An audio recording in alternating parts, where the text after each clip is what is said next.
आज हामी प्रिय जन्मभूमि नौबनी 6 पूर्णगाउँ हुँदै हामी कुता, तुसारा, इक्ना, दियालना हुँदै गोद्रे सहरसम्मको यात्रा गर्न लागिरहेका छौँ। दृश्यमा देखिरहेको यो गाउँ मेरो प्यारो जन्मभूमि पूर्णगाउँ हो।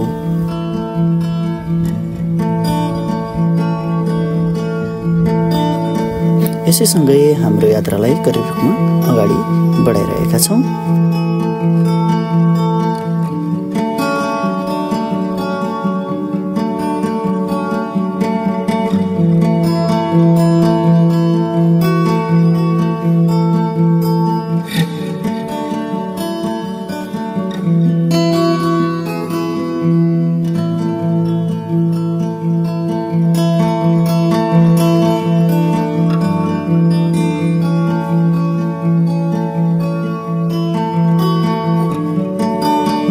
अहिले हामी जिम्रो गाउँपालिका वडा नम्बर 7 कुतामा प्रवेश गरिरहेका छौँ। यो कुताको गाउँमा हाम्रो यात्रा भइरहेको छ र हामी यसैसँगै अगाडि बढिरहेका छौँ।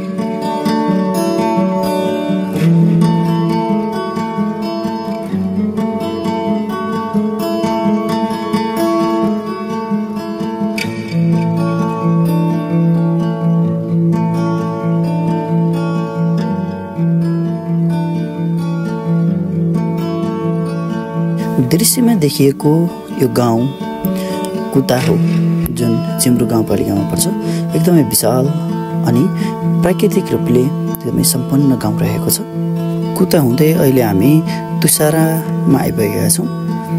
यहाँ रहेको यो तुसारा कोट भन्ने स्थान हामी अवलोकन गर्न गइरहेका छौँ। यस स्थानमा तुसारावासी तथा जिम्रुक गाउँपालिकाले निकै नै राम्रा सिँढीहरू निर्माण गरेको छ, जसले यहाँ दर्शन गर्न आउने तीर्थालुजन भक्तजनहरूलाई सजिलो बनाएको छ। यहाँ हामी क्रिकेट खेलिरहेको पनि देख्न सक्छौँ। यहाँ बालबालिकाहरू रमाइलो गरिरहेका छन्। यता हो बालापन, यता हो रमाइलो, होइन र? एकदमै राम्रो दृश्य देखिरहेका छौँ। साथै यहाँ 115औं नारी दिवसको अवसरमा हाम्रा दिदीबहिनी, आमा, हजुरआमाहरूले आफ्नो हक हितका लागि नारा जुलुस गर्दै आइरहनु भएको छ। यस दृश्य पनि अवलोकन गर्न पाउने हामीले अवसर पायौँ। साथै यहाँ धेरै आमा समूहहरू जुटिसक्नु भएको छ। उहाँहरूले विभिन्न कार्यक्रमहरू आयोजना गरेर आज 115औं नारी दिवस, जुन अन्तर्राष्ट्रिय नारी दिवस हो, जसलाई भव्य रूपमा सफल पार्ने योजना बनाइरहनु भएको छ। यसैसँगै हामी यहाँ तल देखिएको दृश्य, जुन जिम्रो गाउँपालिकाकै एउटा दृश्य डाँडा देख्न सक्छौँ भने पारीको दृश्य कुता रहेको छ। अब हाम्रो यात्रालाई अगाडि बढाउन गइरहेका छौँ। हाम्रो यात्रा क्रमिक रूपमा अगाडि बढिरहेको छ।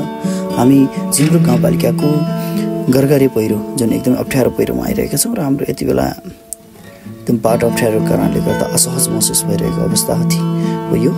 बाइक निकाल्नको लागि नि हम्मे परिरहेको छ। यो अवस्थामा हामीहरूलाई अप्ठ्यारो महसुस गरिरहेका छौँ। हामीहरूले तैपनि निकाल्ने प्रयास गरिरहेका छौँ र हाम्रो यात्रा अगाडि बढाइरहेका छौँ। हामी अहिले प्रसिद्ध धार्मिक पर्यटकीय स्थल इक्ना थान देउता पोखरीमा आइसकेका छौँ। यो जिम्रो गाउँपालिका 8 टिमुचौरमा अवस्थित रहेको छ। एकदमै प्रसिद्ध स्थल पनि भन्न सकिन्छ। हामी यहाँ प्रवेश गरिरहेका छौँ। केही समय पहिले यो पोखरीमा पानी भरि भराउ थियो भने अहिले यसको पानीको बहाव सुकेको देख्न सकिन्छ। नेपाल सरकार तथा जिम्रो गाउँपालिकाले निकै नै लगानी गरिरहेको हामी यहाँ देख्न सक्छौँ। प्रवेशद्वार 2वटा रहेका छन्।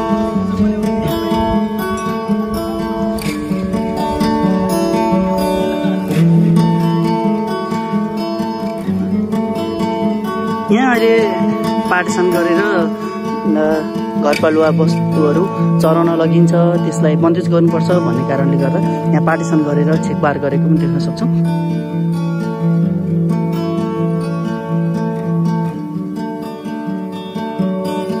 यसपछि हाम्रो यात्रा इक्ना दियालना हुँदै गोद्रे चौरतर्फ भइरहेको छ।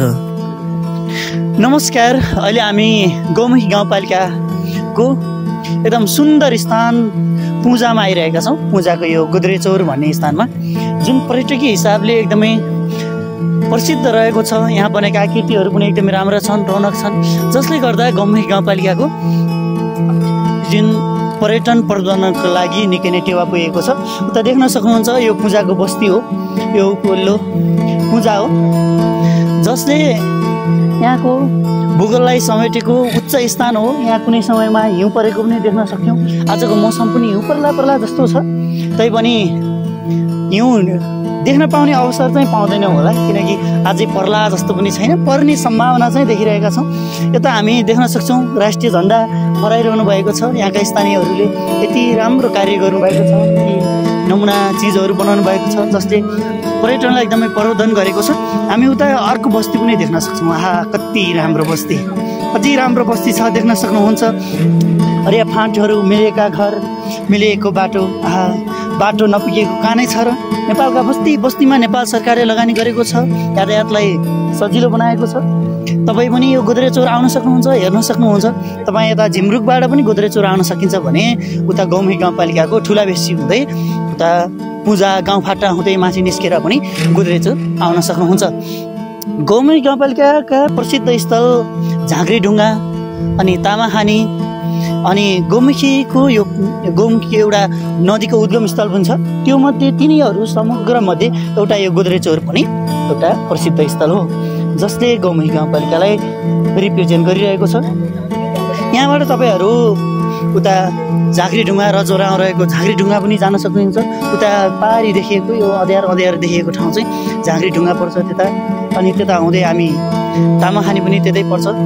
प्युठान जिल्लामा एउटा मात्रै तामाखानी, जहाँ पहिले तामा उत्खनन गरिन्थ्यो, हाल भने त बन्द गरिएको छ, त्यो पनि हामी देख्न सक्छौँ। हो, ती यति धेरै प्रसिद्ध स्थल भएको गाउँपालिका हो गौमुखी गाउँपालिका, जुन प्युठानको एकदमै रमणीय क्षेत्र पनि पर्छ। तपाईँहरू आउन सक्नुहुन्छ। अब हामी हाम्रो यात्रालाई अगाडि बढाउन थालिसकेका छौँ। हामी गोद्रेचौरबाट फेरि हामी दिहालनचौरतर्फ प्रस्थान गर्न लागिरहेका छौँ। अहिले हामी झिमरुक गौमुखी र नौवैनीको सङ्गम स्थलमा छौँ। यता देखिएको यो बस्ती तीनवटा गाउँपालिकाको बस्ती छ।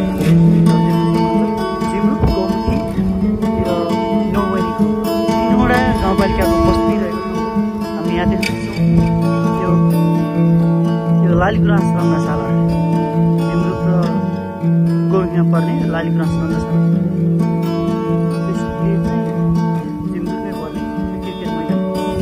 क्रिकेट मैदान भनेर पनि चिन्ने गर्छ। हामी तल दृश्यमा देख्न सक्छौँ तीर्थनाथ देवीको मन्दिर, आउँदै हेर्दा कति सुन्दर देखिएको छ।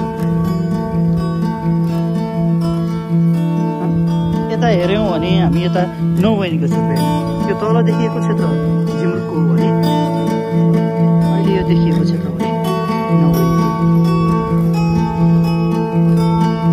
त्यो पनि नौवैनीकै हो।